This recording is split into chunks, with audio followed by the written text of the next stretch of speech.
Assalamualaikum warahmatullahi wabarakatuh. Saya akan membacakan surat Luqman ayat 12 sampai ayat 19. A'udzu billahi minasyaitonir rajim. Bismillahirrahmanirrahim. Walaqad atayna Luqmanal hikmata an ishkur lillah wa man yashkur fa innama yashkuru li nafsih wa man kafara fa innallaha ghaniyyun hamid. Wa iz qala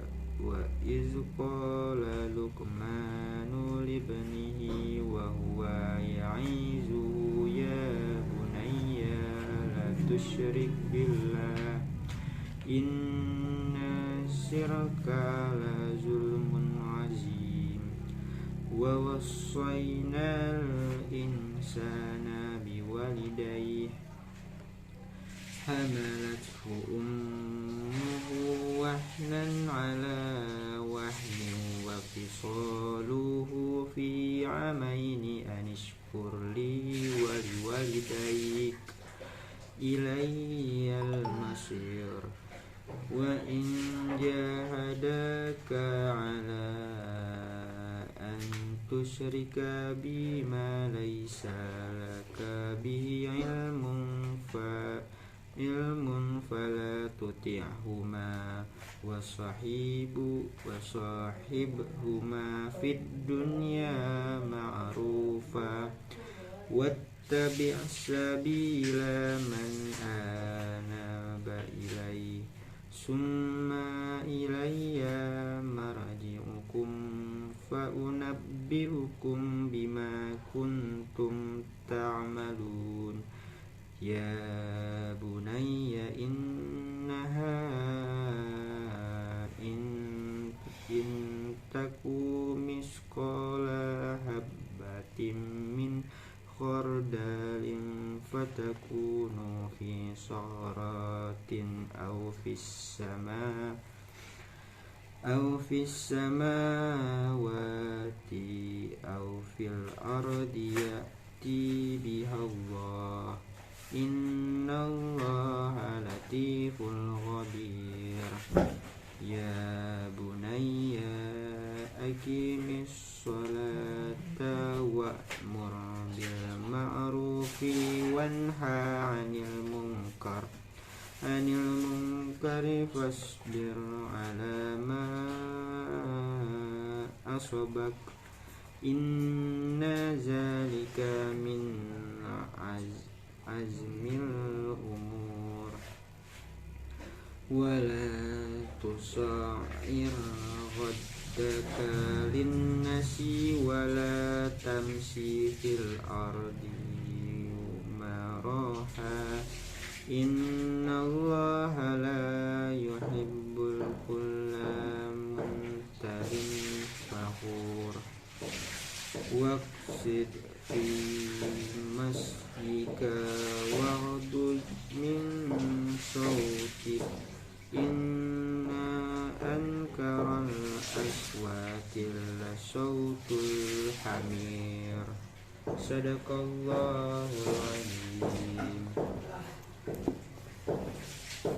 Baik, saya akan menjelaskan surat Luqman ayat 11 sampai ayat 19. Ayat 12 menjelaskan kerusakan akidah orang musyrik karena mereka telah mempersekutukan Allah dengan sesuatu hal yang tidak bisa menciptakan sesuatu yang ada di dunia ini. Setelah dia menjelaskan orang musyrik itu orang yang zalim lagi tersesat, kemudian dia mengiringi hal tersebut dengan penjelasan bahwa semua nikmat-nikmatnya yang nampak jelas di langit dan di bumi, semua nikmat yang tidak tampak seperti ilmu dan hikmah, semuanya menunjukkan kepada keesaannya.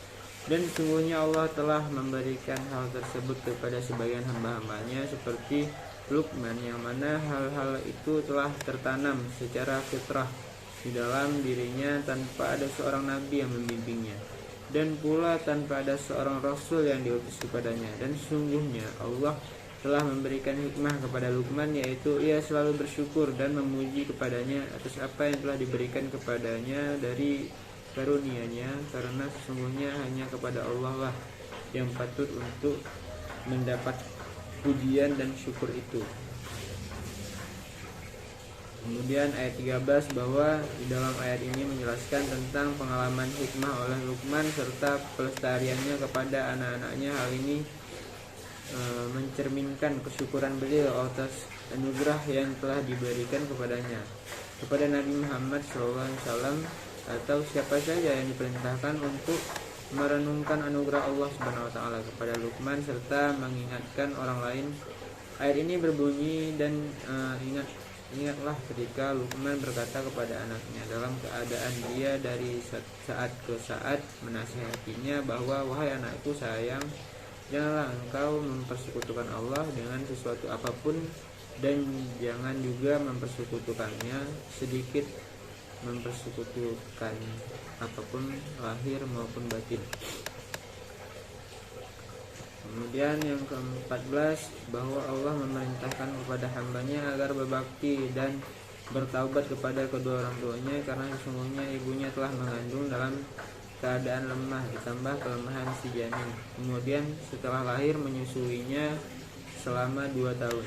Maka hendaklah engkau bersyukur kepada Allah dan bersyukur kepada kedua orang tuamu. Luqman memberitahukan kepada anaknya agar ia selalu berbakti kepada kedua orang tuanya, apalagi dengan ibunya yang telah mengandungnya selama 10 bulan dalam keadaan lemah, dan juga mengingatkan agar selalu bersyukur kepada Allah Subhanahu wa taala dan kepada kedua orang tuanya. Kemudian ayat yang ke-14, dan walaupun engkau berbakti kepada kedua orang tuamu dan berlaku baik kepada keduanya, namun jika keduanya memaksamu untuk mempersekutukan sesuatu dengan Allah Subhanahu wa taala dan menyembah selainnya, maka janganlah engkau mengikuti dan menyerah kepada paksaan mereka itu. Dan dalam hal itu hendaklah engkau tetap menggauli dan menghubungi mereka dengan baik, normal dan sopan, dan ikutilah jalan orang-orang beriman kepada Allah dan kembali taat dan bertobat kepadanya. Jadi apabila kedua orang tuamu menyuruhmu atau memaksamu untuk keluar dari agama Islam, janganlah engkau mengikutinya sehingga kamu tetap pada agama Islam. Akan tetapi jangan sampai kamu membenci kedua orang tuanya. Ayat 15. Yang ke-16, adapun nasihat tersebut seperti hal berikut. Hai anakku, sesungguhnya perbuatan baik dan perbuatan buruk itu sekalipun beratnya hanya sebiji sawi, lalu ia berada di tempat yang paling tersembunyi dan paling tidak kelihatan, seperti di dalam batu besar, atau di tempat yang paling tinggi seperti di langit, atau tempat yang paling bawah seperti di dalam bumi. Niscaya hal itu akan dikemukakan oleh Allah kelak di hari kiamat. Kemudian ayat ke-17. Nasihat Luqman di atas menyangkut hal yang berkaitan dengan amal-amal saleh yang puncaknya adalah salat serta amal-amal kebajikan yang tercermin dalam amar ma'ruf dan nahi munkar. Juga nasihat berupa perisai yang membentengi seorang dari kegagalan, yaitu sabar dan tabah. Menyuruh mengerjakan ma'ruf mengandung pesan untuk mengerjakannya karena tidaklah wajar menyuruh sebelum diri sendiri mengerjakannya. Demikian juga melarang kemungkaran, menuntut agar yang melanggar lebih dulu mencegah dirinya. Kemudian ayat 18, kemudian ia mengingatkan kepada anaknya akan hal-hal lain diantaranya, yaitu janganlah kamu memalingkan muka kamu terhadap orang-orang yang kamu berbicara dengannya karena sombong dan meremehkannya. Akan tetapi hadapilah mereka dengan muka yang berseri-seri dan gembira, tanpa rasa sombong dan tinggi diri. Dan janganlah kamu berjalan di muka bumi ini dengan angkuh dan menyombongkan diri, karena sesungguhnya hal itu adalah cara jalan orang-orang yang angkara, murka dan sombong. yaitu mereka yang gemar melakukan kekejaman di muka bumi dan suka berbuat zalim terhadap orang lain. Kemudian ayat ke-19 menurut Al-Marogi menjelaskan, dan berjalanlah dengan langkah yang sederhana, yakni tidak terlalu lambat dan juga tidak terlalu cepat. Akan tetapi berjalanlah dengan wajar, tanpa dibuat-buat dan juga tanpa pamer, menonjolkan sikap rendah diri atau sikap tawadu. Sekian dari saya akhiri. Assalamualaikum warahmatullahi wabarakatuh.